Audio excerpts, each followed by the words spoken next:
Hello and welcome back to Inclusive Design 24, brought to you in partnership with Barclays Access, the Paciello Group, Intopia, Microsoft Edge, and Open Access Technologies. Don't forget you can subscribe to Inclusive Design 24 on YouTube by visiting youtube.com/inclusivedesign24 and hitting the subscribe button.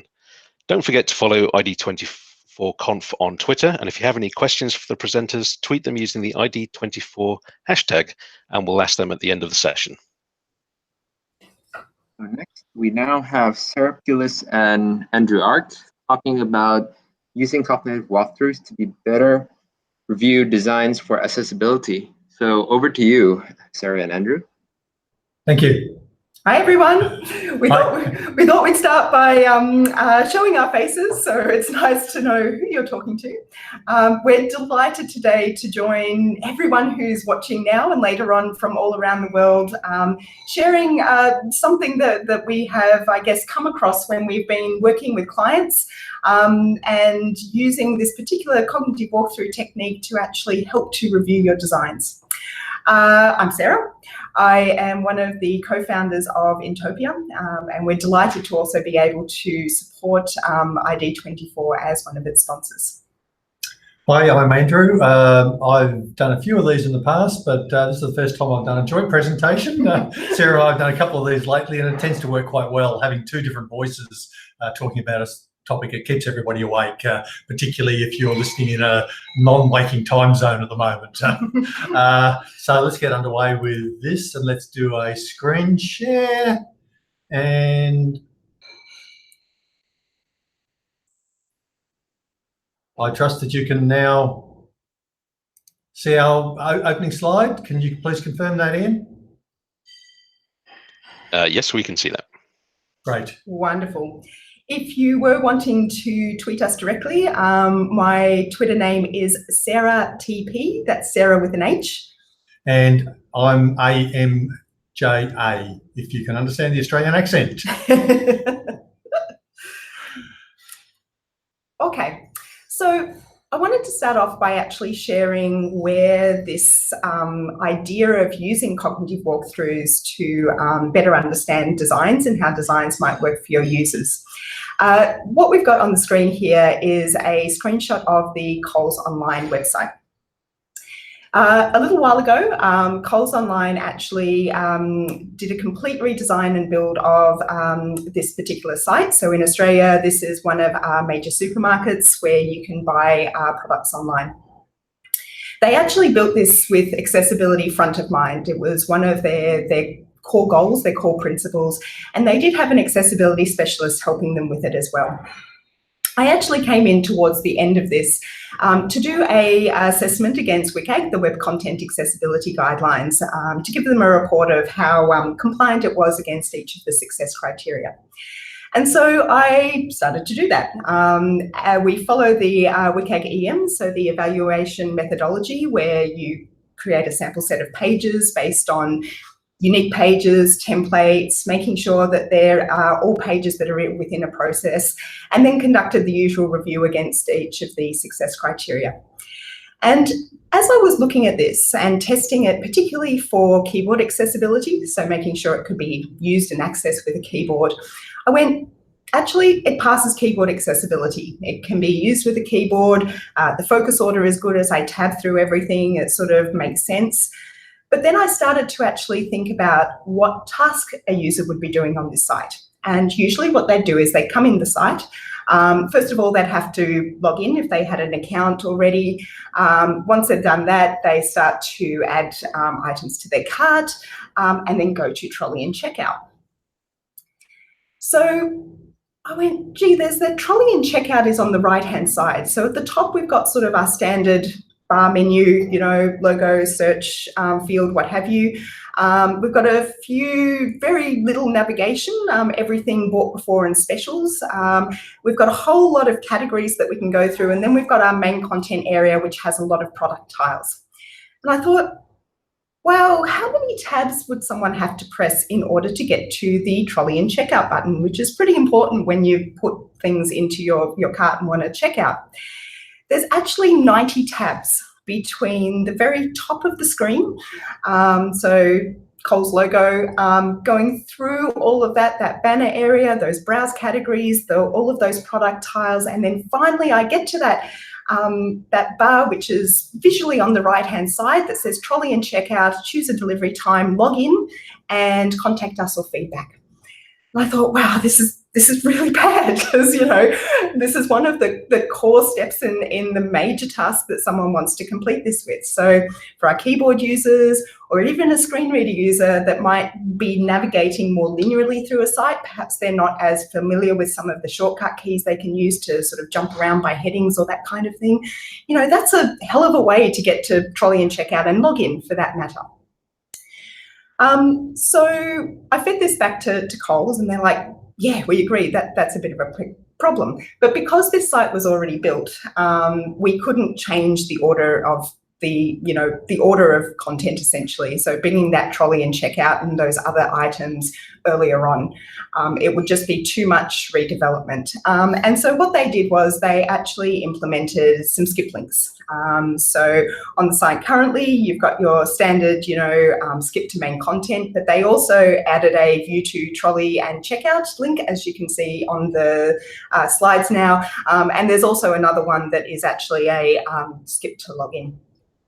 But it started me thinking, how can we better look at sort of what the task, the task that someone is trying to complete, as opposed to what usually happens in a standard WCAG review, which is we might have all the pages that we're in a task or process according to our nice evaluation methodology guidance, but we're not always focused on that task, what the user is going to do. So the crux of that question was, can we develop a process to conduct a task-oriented and user-oriented expert review? So the UX technique for this is using a cognitive walkthrough. It's task specific, it's driven by usability, and you actually walk through, can you actually complete all these tasks, and ask a series of questions from the user's point of view. The different steps that you undertake, typically you'll be choosing a persona, and in the case of accessibility, we want different personas with different abilities, so that we can step through with different assistive technologies, different adaptive strategies, and so on. We would then create a list of tasks that the user is expected to complete, such as buying a block of chocolate, putting it in their cart, and paying for it. Creating a list of steps to complete each task, performing the walkthrough for each task, and identifying the issues, and then addressing possible problems that have been identified. So step one, choose a persona. A couple of ways you can do this. You may have existing personas, and you can give your existing personas some access requirements, or preferably you may create some accessibility specific personas, which is an easier way of making sure that you're covering all the needs of a different range of people with disability. But just adapting some specific personas is a very good way if you've already got those. For instance, Jill Anderson here is a regional director. She's age 35. She's married with one child. What we were able to add to her was an ability. Her native language is Auslan. She's highly deaf, completely deaf. So she learned Auslan before she learned English or Australian. She prefers online chat to phone calls. Obviously, she has difficulty hearing, and she gets frustrated when signing or captions are not available on the video. So a good persona should talk about the persona's ability, any assistive technology they might use or require in certain circumstances, the effect their ability has on the digital experience, and that's often known as aptitude, and then their motivation, their emotion, their risk tolerance, their how likely they are to persist even when things get difficult, is their attitude towards completing the task, or their attitude towards using their technology to complete a task. And the ability, aptitude, and attitude come from the book A Web for Everyone. A Web for Everyone actually has some accessibility-specific personas that you can actually have a look at online, but they phrase things as the ability, the aptitude, and the attitude. So an accessibility-specific persona, we've got Joe here. Joe has hand tremors from Parkinson's. He finds touching small areas of the screen is difficult because he can't control that tremor. He has trouble accurately performing complex gestures. He often accidentally activates a control when the controls are too close together. He finds using a mouse difficult and therefore regularly just uses a keyboard to navigate, even though he can use a mouse, but he finds it really difficult. So the principles behind what we want to achieve with our cognitive walkthrough for Joe is, do we have intuitive keyboard interactions? Are they the commonly used keyboard interactions? And if we come across a drop down, for instance, yes, there's a keyboard command, Alt down arrow, to reveal the list of options behind that drop down list. But our finding is that most people don't know it. Occasionally you come across somebody who does, but most keyboard users aren't aware of that. We want to minimise the physical effort for Joe. We want to make it easier for him to complete a form. He's obviously going to have some trouble typing with some of the issues that he's got. So autocomplete, for instance, would help him complete a form, and an optimal path and focus order is obviously going to make life easier for him. Can we make it easy to recover from errors? Just obvious, because we want to minimise the effort. Are we using clear and simple language? Will Joe and other people understand the instructions that they're given to fill in that form or put things into their cart? And are the labels intuitive? Have we got clear labels for all our text forms, or the calls to action that we're expecting Joe and other people to follow? And finally, don't rush me. I mean, Joe's probably going to be slower to use the computer than somebody who can use a mouse and a keyboard, because he has to move through using the keyboard to activate everything. So we want to make sure that Joe isn't going to be timed out, and that he's got save and continue options and things like that as he's progressing through an activity. I think these principles are quite important. When you're using the persona to conduct the cognitive walkthrough, which we'll get to soon, if someone is not as familiar with how different people navigate, interact, the different technologies they use or that kind of thing, these principles are core to being able to better conduct that walkthrough. So the things to keep in mind as we conduct the cognitive walkthrough, are the keyboard interactions intuitive? What is the physical effort like for someone like Joe? So this is really great for, particularly if you're using this particular technique with people who are newer to the diversity space. It really sort of drives home some of those things that they need to think about as the task is completed. Yep. It might also be worth mentioning, I guess there's a lot of negative press about personas, so to speak. The personas are often, they try to be representative, but everyone is different, and you're trying to sort of make a persona that covers a whole lot of things, or a number of personas. A lot of organisations do use them, and sometimes, some of that gets lost in the mix. I think, though, for cognitive walkthroughs, they're ideal in the sense of we can use them to, I guess, get some of those different abilities and actually walk in the shoes of that particular user. And if you're still planning to get real users in to do some testing, doing some of these cognitive walkthroughs can eliminate those barriers that mean you're not wasting your time and their time when they do come in. So the next step is to create a list of tasks that we want the user to complete. For an e-commerce site, for instance, we might have search for the product, might be browse for the product. If we've got all the products on the screen, like Coles had a series of categories. I think bakery was one, and you might be looking for Christmas cake. Add products to your trolley, go to the checkout and pay for your products. You might need to contact the organisation if you've got any issues. And a lot of people with disabilities actually do want to check about what the accessibility options might be. And it might be beyond the digital product, such as delivery options, going in store, is an accessible store, and things like that. So there's a whole lot of other things apart from the e-commerce task itself that they may want to access accessibility options. Create a list of the steps required to complete that task. So in this case, open the browser, navigate to the e-commerce website of the organisation. You might want to be putting Christmas into the search field, find the rich chocolate puddings product, check the details of it. Are there enough calories there for you for Christmas Day? And then add the product to the cart and check out. So they might be the typical tasks to purchase that. And then we want to perform the walkthrough. So when we perform the walkthrough, the first thing is we adopt one of our personas. As I mentioned, there's quite a number of accessibility related personas that you can actually use online.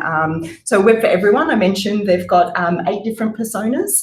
Yes. Gov.uk also has some really great personas. I think there's 6 of them from memory. Barclays Bank. Yep. Is another one. Yep.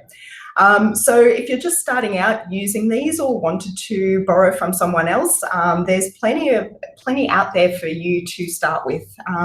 Gov.uk in particular, their personas also have a few of those tips down the bottom about how to design for that particular persona. And that sort of aligns a little bit with what you saw before in our example accessibility persona with those principles.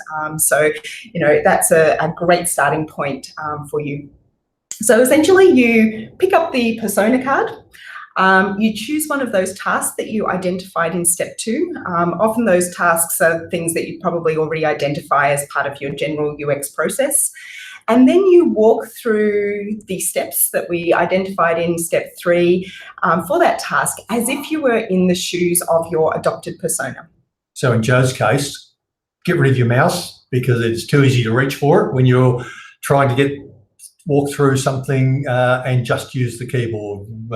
My experience has been working with developers and designers that they just cannot avoid putting their hand back on the mouse to complete a task. So I've had to unplug the mouse many times or remove it or cover up the touchpad. And this particular process is ideal because it can be ddone once the website is developed, as Andrew said, but it also can be done at the design stage.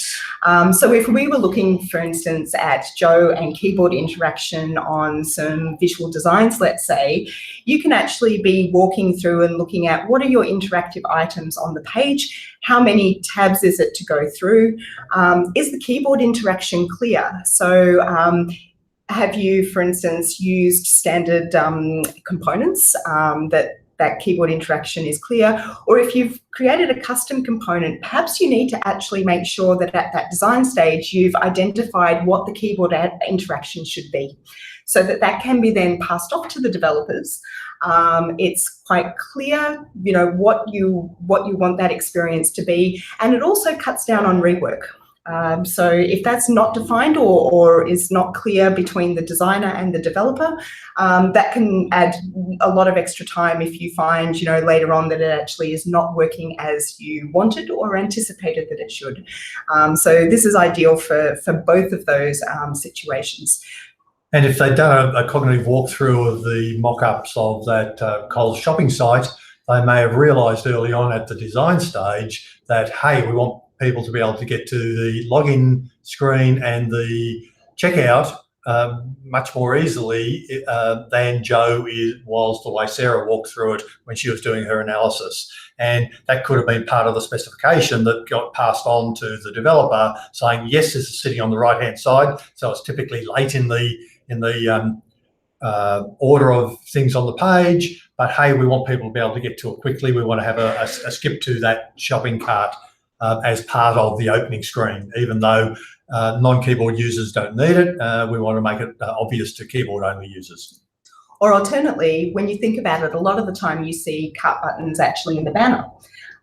So although it's positioned on the right-hand side, we may actually say you go through the banner items, and then actually the next lot of items is that trolley and checkout, delivery time, login, and so on. And then we move on to the main content area, so those browse categories and what have you. But by the time that I'd picked this up, it was sort of too late to do any major changes like that. And so that's why the skip link was implemented. And that's really where the crux of this presentation came from, was thinking about how we could pick up those type of issues a lot earlier. So one of the key things when you conduct a cognitive walkthrough is to ask yourself a series of questions as you're moving through the walkthrough in the shoes of your particular persona. So this looks at, will it be obvious what a user needs to do? Can they actually do that or do that step? And will they know when it's done?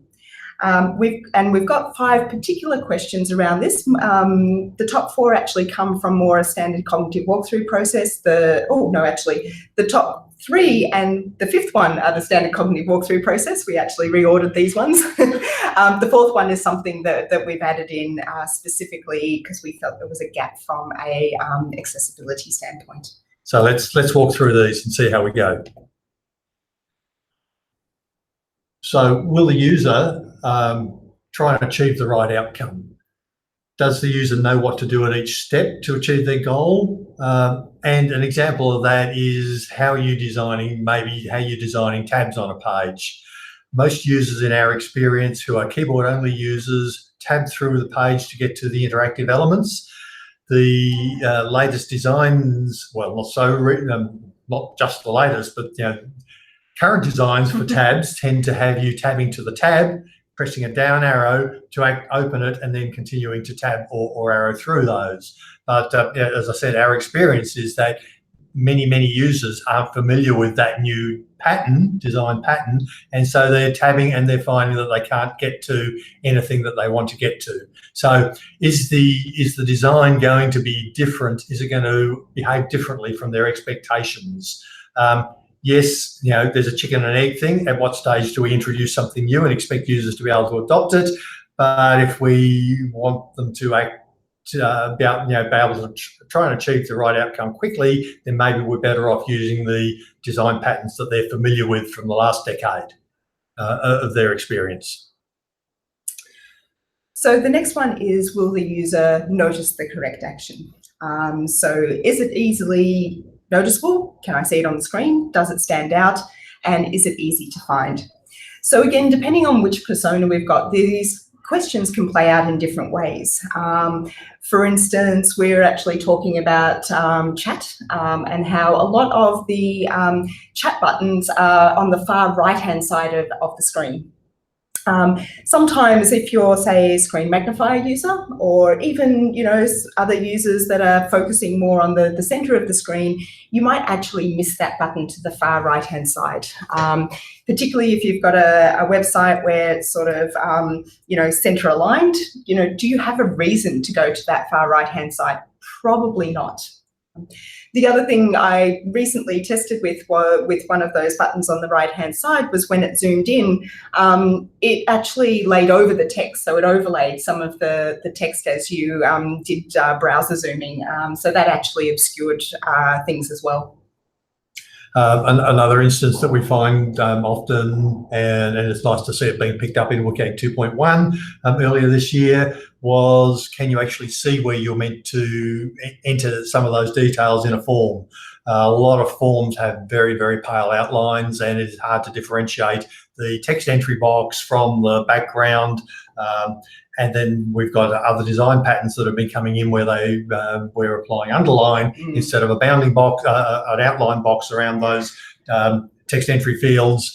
And people think, okay, what is this? There's nowhere for me. They want trying to collect some information from me, but there's nowhere for me to type it. So, it's not just is it easy to notice, but as we said in the first thing, previous slide about the questions, is it something that they're expecting? Is it meeting their expectations as well? So the next question is, will the user associate the correct action with the effect that the user is trying to achieve? So this is where, first of all, language. Are labels or instructions clear to users? And of course, this can take many forms. It can be, is the label clear? Is it visible? I keep saying I've got an allergic reaction to placeholder text because when you tab to it, it disappears. So, all of those type of things sort of play into this particular question. And does the interaction method work as the user expects?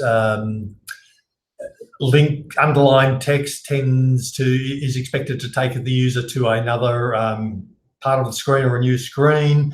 Something that looks like a button is meant to actually perform something typically on the page. So, we've built these expectations up over a decade and a half now, and if you make things behave differently, you're making the user actually work harder to understand what's going on. Additionally, you've got a button there, but it's been coded to be only available to a mouse user, and the person with their touch screen keeps touching it and touching it and touching it, and nothing happens. So the interaction that they're expecting is just not available to them because of the way things have been built. So these are the types of actions that we're looking for as we walk through in Joe's shoes or Jill's shoes or anybody else's shoes, and are we getting those types of, can we understand what's expected of us, and is the interaction what we expect? And that dovetails really nicely to the next question, which, as I mentioned, was one we specifically added to this sort of set that's often used for cognitive walkthroughs, which is, will the user be able to easily perform the correct action? Can I quickly and easily navigate to where that action is? So this is not just being able to use the particular button, component, text field, whatever it is that we're looking at, but can I quickly and easily navigate to it? So that's picking up on really, to go back to our calls example, do I have to tab 90 odd times, to get there or not? Can we cut down to 60, 30, 20, things like that. And it's coming back to that general principle of, putting the most important information first, or in this case, putting the most important interactions first as well. And do we know when we've got there? And this really brings back for keyboard users in particular, that focused indication. How many screens have we all tabbed through if we've tried tabbing through and you just lose track of where you are completely? So how do you know when you've got to the right action in order to be able to undertake that action to complete your task? It's really, really critical. And I know many of us have long arguments with graphic designers and in particular, because they want it to look pretty. But the argument that I often use with them is it's for the keyboard only user, and if you've got to show that to the product manager, the senior executive, they're not going to tab through the page. They're not going to see what you've done behind the scenes to make things easier for people who can't use a mouse. They're going to use a mouse and a keyboard. Highly likely that they're going to use a mouse and a keyboard. If they don't use a mouse and a keyboard and rely on the keyboard to navigate, then they're going to appreciate what you've done for this group of users. And the last question, I guess, brings us to our goal, which is our task. If the correct action is performed, will the user see that progress is being made towards the solution of the task? So is there appropriate feedback? Do you know that you have done something correctly? How many times have we seen a form where you submit it and you get no feedback? It just goes to a new page, or even just reloads a blank form. There's no success message. Or leaves you with the data that you've entered there, even though you've pressed submit. And from the keyboard user or screen reader users, the focus stays on the submit button. So they press it again because they don't know that anything's actually happened. There is no feedback necessarily provided to us visually, or to somebody who's listening to it, or to somebody who might be tabbing through it, and the focus still stays there on the submit button. And that dovetails into the questions of, is it perceivable? Can we see it? To build on that example, Andrew, screen magnifier users as well. If you submit a form, you've got the success message actually up the top, and I did review a site where I sort of pinged them for this, and funnily enough, again, it's not a WCAG compliance error. Like, I can't actually fail it against any particular WCAG success criteria. But if the focus stays, you know, down the bottom on the button and the success message at the top, that's forcing that screen magnifier user to go searching for success or failure. So again, really great feedback. Actually, I keep that whole screen magnifier thing. I reckon the best thing is old school, get a piece of paper, cut a window out, stick it on top of your design, and then do your cognitive walkthrough through that small window and just manually move left, right, up, down to simulate that sort of, you know, magnification. Yes, you can do it with tech. You can fire up magnifier on Windows or Mac or what have you, but I think it's nice to do a bit of a paper-based exercise. Lo-fi exercise. Yeah. Yep, great. So we've identified a couple of problems, and as I said earlier, you know, if these are significant problems, there's no point in getting Jill or Joe, our two personas from earlier on, in if they're not actually going to be able to complete this task anyway. So we need to be able to address these problems before we bring real users in. So this is part of our debugging, effectively, to make sure that things are working before we start testing with people who might be relying on these assistive technologies in the way that we don't. So really, there's two options. You, of course, identify problems, change the designs, or if you're using this process on an existing website or app, then you're probably looking at retrofitting or fixing those issues within the existing build. Yes, as Coles did, to put an additional skip at the top of the screen, to skip to the login and to skip to the shopping cart. So there's a whole lot of benefits, but there are some cautions when we're using this approach. The benefits are that they are task-oriented, which when we're doing accessibility analysis typically, or accessibility reviews, we do tend to look at the components rather than the process, overarching process. What the customer is expected to do from end to end is often overlooked.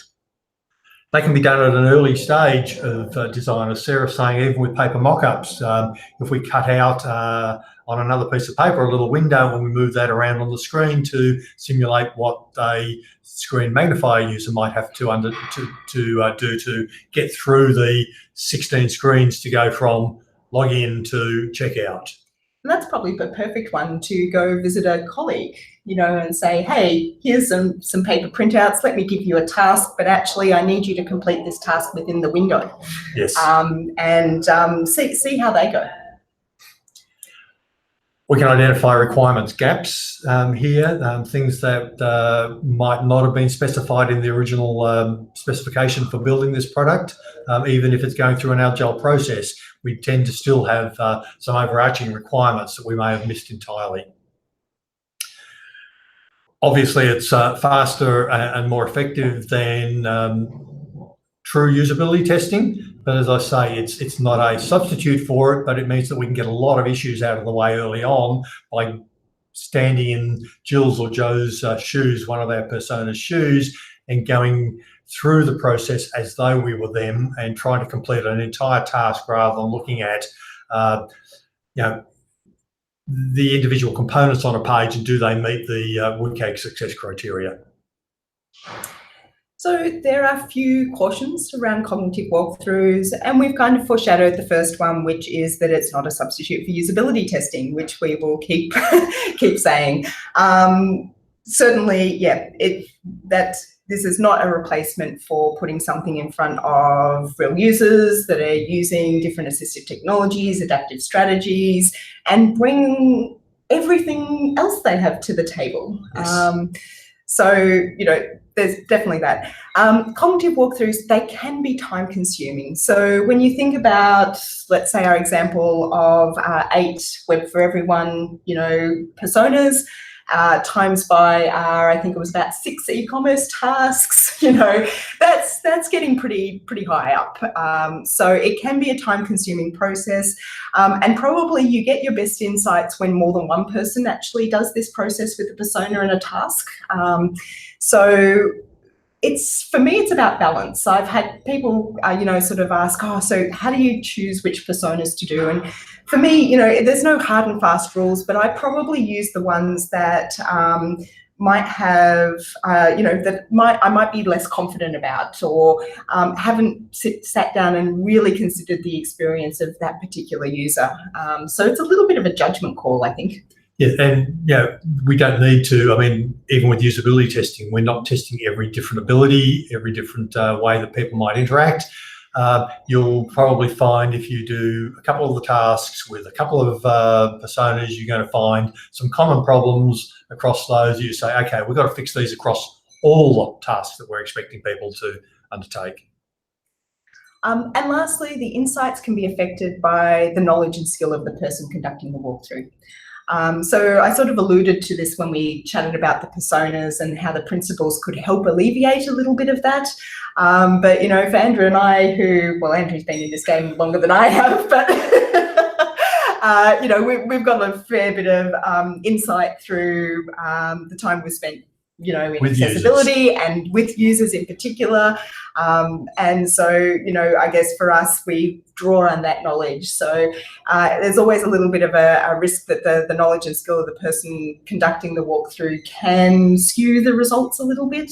And also if you're too close to your product, let's say, you know, you are the designer and you're the one doing the cognitive walkthrough, then sometimes, you know, you can make wild assumptions or just be so used to the interface that might also... You know what to expect. Yeah, that's right. Yeah.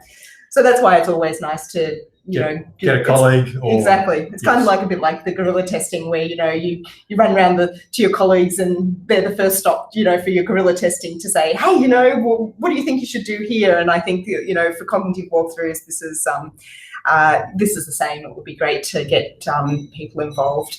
And it's a good team activity, to be honest. It's the start of, you know, talking about the experience for the user. So get your developers as perhaps one of your people you might be doing the walkthrough with, or your testers or that kind of thing. That could be a really great way of also getting the team talking more about accessibility if they haven't. And raising some of that, starting to raise some of that empathy with the way that different people might have to interact from the way that most of your development team are probably going to be interacting.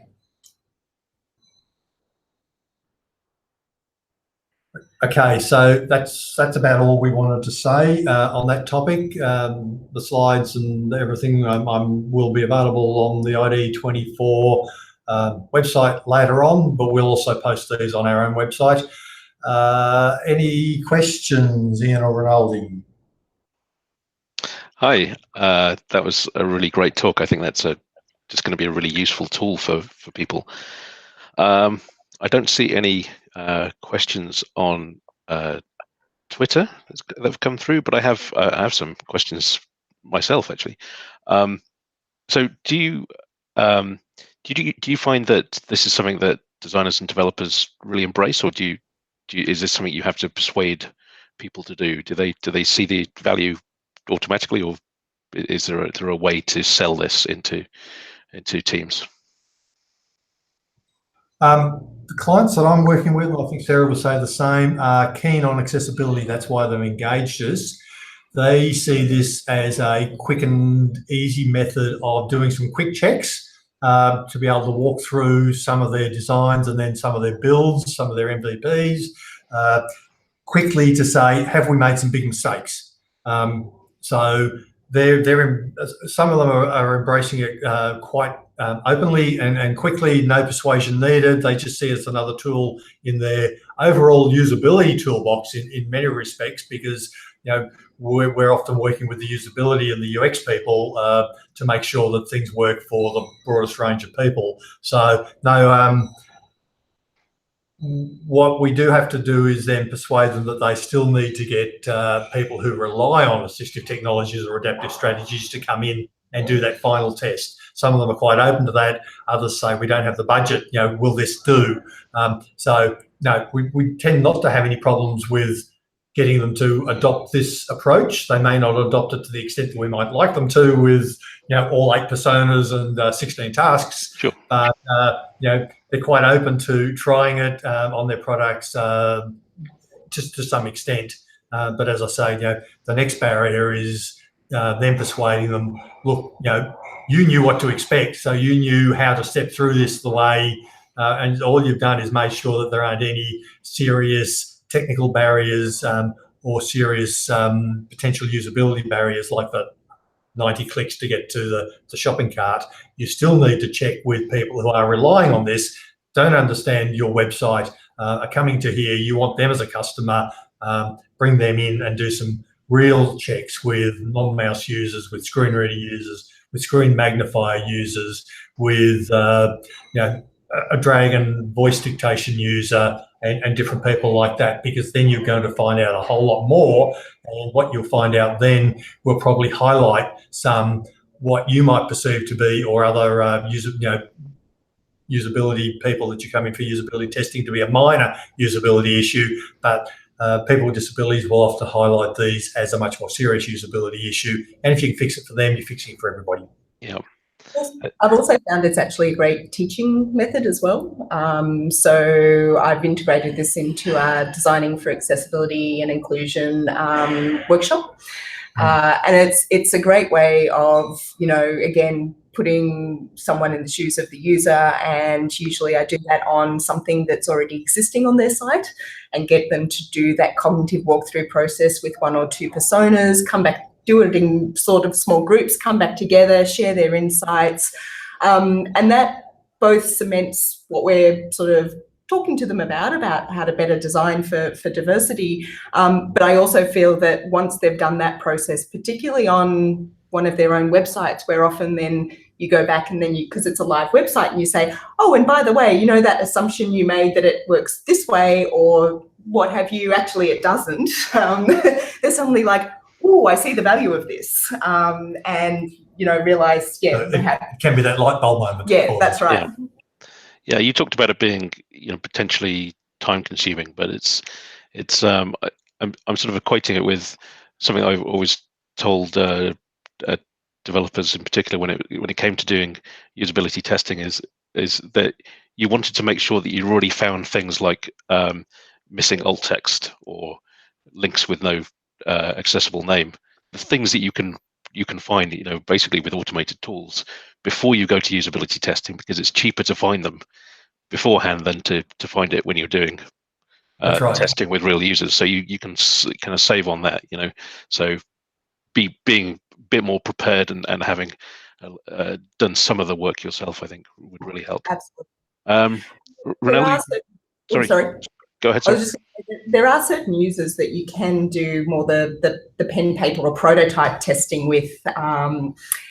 Sometimes, certain low vision users, if they're using just screen magnification, you can still do it on a sort of a click-based prototype, but you can't do that for your assistive technology users like screen readers and Dragon and what have you until you actually have a semantically, meaningful development. So for me, it's also invaluable for those sort of types of personas where we can't really test until later on in a traditional way. So again, it's, walking through before we get to that development point. And of course, that saves time. If you walk through, find some issues, update your designs or recommend accessibility requirements based on that, hopefully you've got less issues at the end, whether it's from a compliance point of view or coming out of usability testing as well.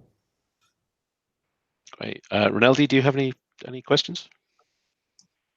I was also going to ask about the challenges and like persuading people as well to actually adopt this kind of cognitive walkthrough approach to usability, because I think it's a very insightful presentation as well. But yeah, since it's already answered, I think it's that's more or less for me. But maybe you'd like to also mention some resources you'd like to recommend for people to get used to cognitive walkthrough as well, for people to perhaps like get used to adopting the approach? Resources? I'm not sure there's a lot of resources out there around not cognitive walkthroughs specifically for inclusion. Definitely the personas that we mentioned from Web for Everyone, gov.uk and Barclays help with that persona side of things. Probably the tasks will be already done as part of the UX, but I actually don't think there's a lot out there. That's why we've chosen this as the title for the talk, because we're not, it's something that we've adopted, but it's not something that we've found much literature about how to do it from a range of ability or disability perspective, compared with the traditional walking through. Okay, can I click here? Can I click there? UX perspective. Well, the good news is this video will be available on YouTube after ID24 is finished, and so this is now one of the resources we can point people to. Great. So I've one more thing to ask you about is one thing I've been doing is suggesting to developers that when they're doing, let's say, sprint demonstrations or whatever demonstration they're doing of their work when they've completed it, that every so often they do this just using a keyboard, for example, just to get into the habit of thinking about using a keyboard to use whatever they're building, and to get other people on the team used to seeing things being used with the keyboard.